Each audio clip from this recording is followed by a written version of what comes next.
Here you go. Here's something you guys gotta know, guys. And gals. Whoever's doing the strap mount.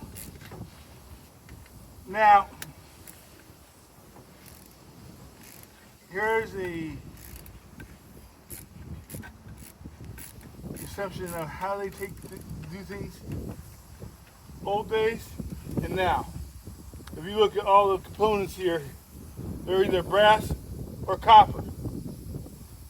Nowadays, most of the time, they're aluminum. Maybe occasionally there'll be a little bit of copper, but this is mostly copper because it's built back in the days when copper was the main conductor.